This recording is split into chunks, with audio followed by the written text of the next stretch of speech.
भाई 300 नंबर का मैथमेटिक्स है, 300 नंबर में से यदि आपने बच्चों 150 का स्कोर भी कर दिया ना, तो देखो 150, 300, 400 नंबर में आपका 100% एग्जाम क्वालिफाई हो जाएगा।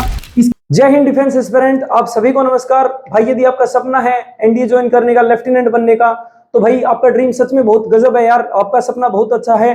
तो मैं आपको बता देता हूं बच्चों कि बहुत सारे बच्चों का एक क्वेश्चन था मेरे सामने कि सर 12वीं के साथ साथ हम एनडीए की तैयारी कैसे करें, क्योंकि 12वीं बोर्ड की क्लास है, ऑलरेडी बहुत ज्यादा प्रेशर हो जाता है, तो हम इस एनडीए के एग्जाम की तैयारी कैसे करें, क्योंकि बच्चों इतना आसान तो है नहीं कि आप बिना पढ़े या फिर बिना तैयारी किए ही एग्जाम निकाल दोगे।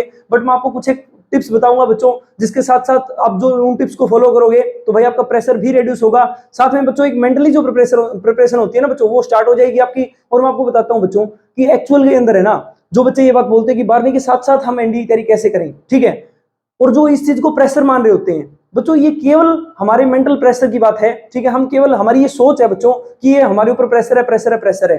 जब मैं आपको ये सारी चीजें अब क्लियर करूंगा ना इस क्लास के अंदर, इस वीडियो के अंदर, तो आपको सारी चीज समझ में आ जाएगी कि एक्चुअल में चीजें होती क्या है और आप कैसे इसको मेंटली टैकल करोगे बच्चों, ठीक है। देखो भाई ये बात आपको पता है कि 12वीं क्लास बोर्ड की क्लास है, तो परसेंटेज बढ़िया लेके आना जरूरी है, और भाई हम मार्क्स हमारे डिप नहीं लेके आ सकते, ये बात तो बिल्कुल जायज है आपकी, ठीक है। यानी हमको परसेंटेज के ऊपर फोकस करना पड़ेगा, सही बात है ना बच्चों। अब मैं आपको बोलता हूं भाई कि परसेंटेज के ऊपर आप फोकस कर रहे हो, ठीक है, कोई दिक्कत वाली बात नहीं है। बच्चों एक बात बताओ यार, एक बच्चा केवल वो है जो केवल 12वीं क्लास पढ़ रहा है, ठीक है, जिसको कॉम्पिटिटिव एग्जाम की कोई नॉलेज ही नहीं है, जिसको कोई मतलब ही नहीं है, ठीक है। मैं बात बिल्कुल मानता हूं कि इसका टोटली फोकस होगा इस परसेंटेज के ऊपर, तो भाई वो अच्छे से अपने परसेंटेज स्कोर करेगा। मैं आपको बोलता हूं कि भाई आराम से 90 वो स्कोर कर लेगा नॉन मेडिकल के अंदर भी, ठीक है। अब मैं बात करता हूं बच्चों कि फिर ये एनडीए की तैयारी ये साथ में जब जुड़ती है तो ये बच्चा प्रेशर फील क्यों करने लग जाता है। इसका एक कारण है बच्चों, इसका कारण ये है कि लोग ये बात मानते हैं कि भाई एनडीए का एग्जाम बहुत ज्यादा मुश्किल एग्जाम है, ठीक है। भाई ये बात भी है कि आसान नहीं है ये एग्जाम, बट इतना भी ज्यादा मुश्किल नहीं है कि भाई आप इसके पीछे लग के और आप मेंटली इतना ज्यादा प्रेशर ले लो कि भाई हमारा होगा ही नहीं, साथ में 12वीं भी खराब हो जाएगी। ऐसा कुछ नहीं होगा बच्चों। बहुत सारे पेरेंट्स भी बोलते हैं कि सर बच्चों के ऊपर बहुत ज्यादा प्रेशर अप्लाई हो जाता है इसकी वजह से, नहीं होता। मैं आपको समझाऊंगा कैसे होता है। मैं आपको बोलता हूं बच्चों कि 12वीं क्लास में यदि आप पीसीएम है आपके पास में, ठीक है, फिजिक्स केमिस्ट्री मैथ, तो ये बेस्ट कॉम्बिनेशन होता है बच्चों एनडीए के साथ में। क्यों होता है? क्योंकि आपको पता है कि आप फिजिक्स पढ़ रहे हो, केमिस्ट्री पढ़ रहे हो, ठीक है। बच्चों मैं आपको बोलता हूं कि 9th और 10th क्लास की यदि आप बायोलॉजी भी कर लेते हो, ठीक है, तो आपको पता है कि फिजिक्स केमिस्ट्री और बायो ये तीनों के तीनों कॉम्बिनेशन बन गया, तो बच्चों ये साइंस आपकी हो जाएगी पूरी अच्छे नंबर की, ठीक है। यानी 200 नंबर की साइंस आती है बच्चों। मैं आपको बता देता हूं भाई कि 200 में से मेरा खुद का 192 का स्कोर था, और मैं ये बात मानता था कि उस टाइम पे मेरी साइंस का लेवल इतना अच्छा नहीं था। और मैं आपको बता देता हूं कि यूपीएससी के अंदर साइंस का लेवल ही ऐसा है जो बच्चा 200 में से 200 स्कोर भी कर सकता है भाई, ठीक है। मैं आपको बताता हूं बच्चों, ना तो मैथ में 200 में से 200 स्कोर किया जा सकता, ना ही इंग्लिश में किया जा सकता, जीके में तो हर हालत में नहीं कर सकते आप।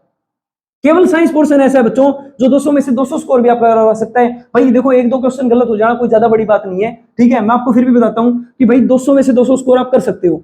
मैं आपको स्ट्रेटेजी बताऊंगा टोटली बच्चों। देखो भाई जो मैथमेटिक्स है 300 नंबर का है, मैं बोलता हूं बच्चों 12वीं क्लास में पढ़ रहे हो ना, 12वीं के मैथ को इतना डीपली पढ़ो, इतना गजब से पढ़ो कि आपका मैथ है ना 12वीं क्लास की मैथ से ही आपका मैथ क्वालिफाई हो जाए, ठीक है ना, 12वीं की मैथ से ही। प्लस में मैं आपको बात बोलूंगा बच्चों कि साथ में आप 12वीं तो कर ही रहे हो, साथ के साथ बच्चों उठाओ 11वीं क्लास का मैथ, ठीक है, और 11वीं क्लास के चैप्टर भी करने साथ के साथ स्टार्ट कर दो रिवीजन में, ठीक है। अब मैं बोलता हूं भाई फिर एनडीए क्यों नहीं निकलेगा? एनडीए में ऐसा क्या रह गया बच्चों, यार बेसिक इंग्लिश तो आती होगी आपको, ठीक है, बाकी मैं आपको इंग्लिश की कुछ वोकैबुलरी प्रोवाइड कराऊंगा। यदि आपने 2 से 3 हजार वर्ड वो याद कर लिए बच्चों, तो आपका इंग्लिश के अंदर भी अच्छा स्कोर हो जाएगा। मैं बताता हूं बच्चों की 200 नंबर की इंग्लिश होती है। मेरा जो स्कोर था बच्चों इसके अंदर 124 था भाई, ठीक है, 200 में से। बच्चों ये काफी स्कोर होता है, ठीक है। आपको लग रहा होगा कि भाई 200 में से 124, भाई टोटल जो कट ऑफ जाती है ना, ठीक है, आज तक की मैक्सिमम जो कट ऑफ गई है बच्चों वो 900 में से 353 नंबर पे है। मैक्सिमम कट ऑफ है ये आज तक की, ठीक है, आज तक के इतिहास की सबसे ज्यादा कट ऑफ यही गई है। इसके ऊपर कभी एग्जाम की कट ऑफ गई नहीं है बच्चों, ठीक है। तो सोच के देखो ये स्कोर बहुत अच्छा स्कोर है भाई, ठीक है। मैं आपको बोलता हूं बच्चों यदि आप 100 नंबर का स्कोर भी कर लेते हो इसके अंदर बच्चों, यदि आप 150 नंबर का स्कोर भी करोगे ना, मिनिमम है ये हो ही जाएगा हर एक बच्चे का। जो बच्चा एनडीए का मैथ क्लियर कर सकता है ना, वो उसकी साइंस तो ऑलरेडी इतनी अच्छी मिलेगी, ठीक है। प्लस में बात करता हूं बच्चों की मैथमेटिक्स की, भाई अब ये है ना एक्सेप्शन की बात मैं नहीं कर रहा कि मैथ तो सर हमारा इतना खतरनाक है, धांसू मैथ है, बट हमको साइंस का एस भी नहीं आता। भाई फिर तो देखो यार मैं क्या कर सकता हूं। बट मैं बोलता हूं जो बच्चा नॉर्मली पढ़ के आया 9th-10th क्लास के अंदर, मैं उस बच्चे की बात कर रहा हूं। भाई 300 नंबर का मैथमेटिक्स है, 300 नंबर में से यदि आपने बच्चों 150 का स्कोर भी कर दिया ना, तो देखो 150, 300, 400 नंबर में आपका 100% एग्जाम क्वालिफाई हो जाएगा। इसके अलावा जो जीके है ना, जीके तो आपको पढ़ने की जरूरत भी नहीं पड़ेगी भाई, मैंने सच में नहीं पढ़ी थी, मैंने बेसिक चीजें तो थोड़ी बहुत करी थी, ठीक है। तो मैं आपको बताता हूँ कि भाई देखो, जीके भी पढ़नी जरूरी है, मैंने गलतियां की वो मैं आपको नहीं करने दूंगा बच्चों। जीके भी पढ़नी जरूरी है, आपको सुपरफिशियल जीके पढ़नी है बच्चों। सुपरफिशियल का मतलब ऊपर ऊपर से, जो इंपॉर्टेंट है यूपीएससी जहां से मैक्सिमम टाइम क्वेश्चन पूछती है, ठीक है। आपको बर्डन नहीं लेना कि मेरे को पूरी पॉलिटी पढ़नी है, पूरी फिर ज्योग्राफी पढ़नी है, पूरी हिस्ट्री पढ़नी है, ऐसा नहीं करना आपको, ठीक है। मैं सिलेक्टेड टॉपिक्स बताऊंगा, वो करनी है। तो भाई देखो, आपका 12th क्लास का एग्जाम तो चलेगा ही चलेगा, सही बात है भाई। इसमें क्या दिक्कत आएगी फिर आपको? बच्चों आप मेंटली प्रिपेयर्ड नहीं हो अभी एनडीए के लिए, सबसे बड़ी समस्या ये है। आप क्या समझ रहे हो कि यदि मैं एनडीए की तैयारी करूंगा तो मेरी 12वीं चली जाएगी। खासकर मैं आपको स्कूलों की स्ट्रेटेजी बताता हूं क्या होती है, कि वे बच्चे को लिखने का काम इतना ज्यादा दे देते हैं वो लोग, कि बच्चा रिटर्न के एग्जाम काम में बच्चों सारा दिन गवा देता है अपना। उसके पास इतना टाइम ही नहीं होता कि भाई वो इसकी कोई लर्निंग भी कर पाए, मैथ की प्रैक्टिस भी कर पाए। बच्चों मैं आपको बोलता हूं, यदि आपके स्कूल में ऐसा हो रहा है तो प्लीज अपने पेरेंट्स को बोलिए कि भाई थोड़ा सा जो है ना, हमारी लर्निंग के ऊपर फोकस ज्यादा करवाया जाए, ठीक है। प्लस में बात दूसरी ये है बच्चों कि लर्निंग तो जरूरी है ही है, ठीक है। रिटर्न का जो आपका काम है ना बच्चों, वो नोट्स की फॉर्म में होना चाहिए। ये नहीं कि हाँ आप लिखते जा रहे हो, एनसीईआरटी के क्वेश्चन उठाए, सारे एनसीईआरटी के क्वेश्चन कर लिए, उनका सोल्यूशन कर रहे हो, ऐसा नहीं चलेगा बच्चों। आप नोट्स की फॉर्म में अपने नोट्स तैयार करो बच्चों, ठीक है। नोट्स आपको पता है ना, 12वीं क्लास के बच्चे काम नहीं करते, नोट्स बनाते हैं। आगे बात सुनने, अपने फिजिक्स के नोट्स तैयार करो, अपने मैथ के नोट्स तैयार करो। अब बोलोगे सर मैथ के नोट्स कब होते हैं? मैथ के नोट्स होते हैं भाई, ठीक है ना। थ्योरी जो होती है बच्चों, वो अच्छे से करनी पड़ेगी आपको मैथमेटिक्स की, ठीक है, तभी ये एग्जाम क्रैक हो पाएगा। अदरवाइज मैथमेटिक्स सच में इतने हाई लेवल का है भाई कि बच्चे मैथ के अंदर सबसे ज्यादा अटकते हैं, ठीक है। तो मैथ ही सबसे मेन लेवल कैरी करता है एनडीए एग्जामिनेशन के अंदर।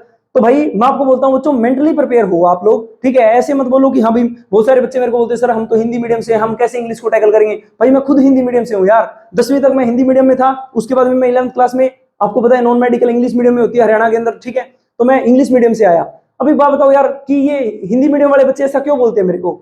मैं बोलता हूं बच्चों, आपकी इंग्लिश सुधर जाएगी यार, क्या बात होगी, 6 महीने का टाइम तो दो आप। 10th क्लास आप साइंस करके आए हो हिंदी में, मेरे को पता है आपको डर लग रहा है कि 11th क्लास में आती सब कुछ इंग्लिश में हो जाएगा, बट भाई इंग्लिश क्यों नहीं आएगी आपको? इंग्लिश बच्चों केवल 3 से 4 महीने का गेम है। यदि आप हर रोज रीडिंग करना स्टार्ट कर दोगे ना भाई, मैं आपको बोलता हूं हर रोज एक पैसेज लो आप लोग, एक पैराग्राफ लो बच्चों, किसी एनसीईआरटी को उठाओ, या फिर मैं आपको बोलता हूं कि किसी भी बुक को उठाओ जिसकी आप इंग्लिश रीड करोगे। बच्चों आपको समझ में नहीं आएगी स्टार्टिंग में, हो सकता है कि आपको बिल्कुल भी समझ में ना आए, बट लगे रहो यार। वोकैबुलरी देखो, गूगल पे वर्ड देखो बच्चों, कैसे ना कैसे करके अपनी इंग्लिश को इंप्रूव करो।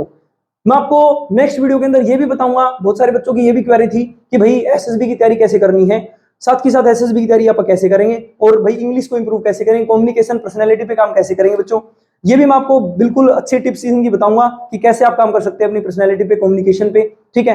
तो भाई नेक्स्ट वीडियो के अंदर मैं आपको ये चीजें बताऊंगा बच्चों, ठीक है। मेरे को लगता है कि आपके डाउट क्लियर हो गए होंगे इस वीडियो से, ठीक है भाई। धन्यवाद, जय हिंद, धन्यवाद।